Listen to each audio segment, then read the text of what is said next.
नमस्ते। चलिए आज एक ऐसे सफर पर निकलते हैं जो हमें भारत के शायद सबसे खूबसूरत द्वीपों तक ले जाएगा, अंडमान। ये एक ऐसी जगह है जो सपनों सी खूबसूरत तो है ही, पर अपने इतिहास में कई गहरे राज भी छिपाए हुए है। एक लाइन है जो अंडमान की खूबसूरती को मेरे ख्याल से सबसे अच्छे से बयां करती है। यहाँ पानी का रंग आसमान के रंग से भी ज्यादा नीला है। और सच कहूं तो ये सिर्फ कहने की बात नहीं है, ये वहाँ की हकीकत है। एक ऐसी जगह जहाँ प्रकृति अपने सबसे शानदार रूप में दिखती है। लेकिन अंडमान की कहानी सिर्फ खूबसूरती तक ही सीमित नहीं है। इसके आप कह सकते हैं दो चेहरे हैं। एक तरफ तो ये जन्नत जैसा सुकून देता है और दूसरी तरफ काला पानी का वो खौफनाक इतिहास। तो सवाल ये उठता है कि स्वर्ग और सजा की इस भूमि की असली कहानी आखिर है क्या?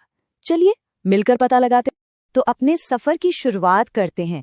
अंडमान ये सिर्फ एक आइलैंड नहीं है, ये तो रहस्यों और सुंदरता से भरी एक पूरी की पूरी अलग दुनिया है। क्या किसी को अंदाजा है कि इस पूरे आर्किपेलागो में कुल कितने द्वीप हैं? 572। जी हाँ, 572। पर मजे की बात यह है कि इनमें से बस कुछ ही द्वीपों पर इंसान जा सकता है। बाकी वो तो आज भी प्रकृति के अनछुए राज हैं, हमारी पहुंच से बहुत दूर। हमारी पहली मंजिल हैवलॉक आइलैंड, जिसे अब स्वराज द्वीप के नाम से जाना जाता है। और यकीन मानिए, ये जगह सचमुच जन्नत का एक टुकड़ा लगती है।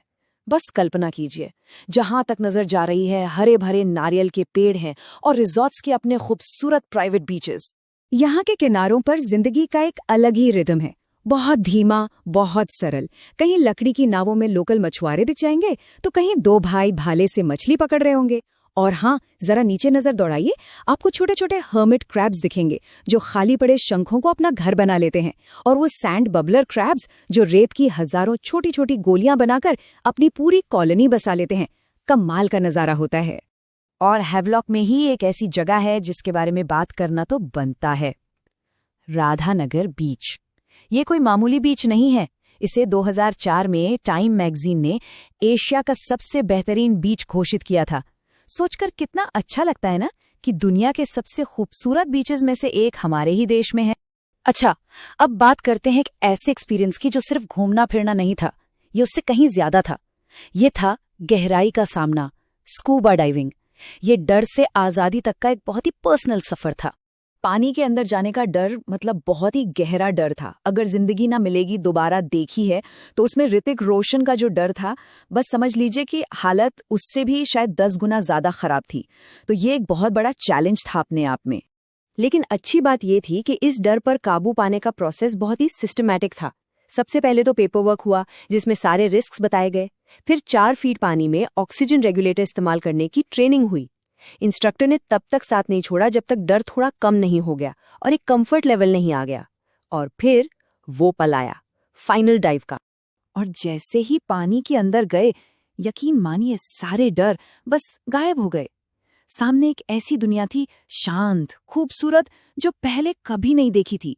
वहां डर नहीं था, उसकी जगह बस एक अजीब सी शांति थी और हैरानी थी। हैवलॉक के बाद हमारा अगला पड़ाव था नील आइलैंड, यानी कि शहीद द्वीप। ये हैवलॉक से छोटा है, ज्यादा शांत है और ज्यादा बसा हुआ है। यहाँ आकर अंडमान की जो असली देहाती जिंदगी है ना, उसकी एक अलग ही झलक मिलती है। यहीं पे हमारी मुलाकात हुई रंजीत भैया से। वो नारियल तोड़ने का काम करते हैं और उनकी कहानी वो इस एक नंबर से शुरू होती है, 8,000 रुपये। अब ये 8,000 रुपये किस चीज के हैं? ये कीमत है एक मशीन की, जो उनकी जिंदगी का एक बहुत जरूरी हिस्सा है। ये जो मशीन है, ये देखने में बहुत साधारण सी लगती है, पर इसी मशीन के सहारे रंजीत भैया पिछले 10 सालों से आसानी से पेड़ों पर चढ़ पाते हैं और अपना घर चला रहे हैं। ये छोटी सी बात दिखाती है कि यहाँ के लोग कितने सरल और रिसोर्सफुल हैं।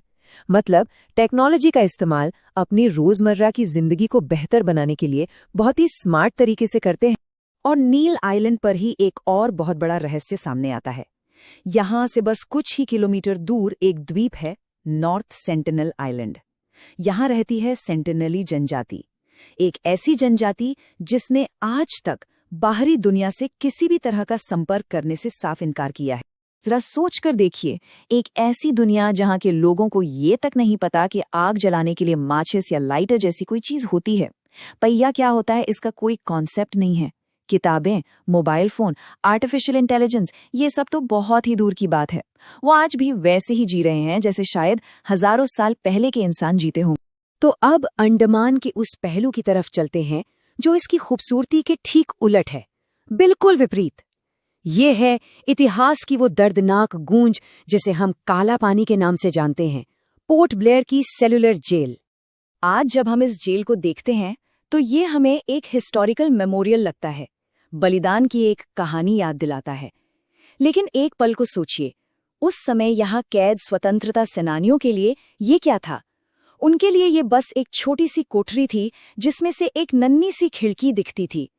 ये था टोटल आइसोलेशन, चारों तरफ सिर्फ और सिर्फ काला पानी। इस जेल का पूरा डिजाइन ही ऐसा था कि वो कैदियों का हौसला तोड़ सके। इसमें 7 विंग्स थीं और 600 से भी ज्यादा कोठरियां, और इन सब का बस एक ही मकसद था, हर कैदी को दूसरे से पूरी तरह अलग रखना। कोई किसी से बात भी नहीं कर सकता था। यहाँ तक कि जो ताले लगे थे उनका डिजाइन भी ऐसा था कि उन्हें अंदर से खोलना नामुमकिन था। तो अंडमान का ये सफर एक तरह से स्वर्ग और सजा, मॉडर्न दुनिया और प्राचीनता के बीच का सफर है। और ये हमें एक बहुत बड़े सवाल के साथ छोड़ जाता है कि अगर हमारे इतना करीब, बस कुछ ही किलोमीटर की दूरी पर समय से अछूती एक पूरी दुनिया मौजूद हो सकती है, तो फिर हमारी ये धरती अपने अंदर और न जाने कितने ऐसे ही अनगिनत रहस्य छुपाए बैठी होगी।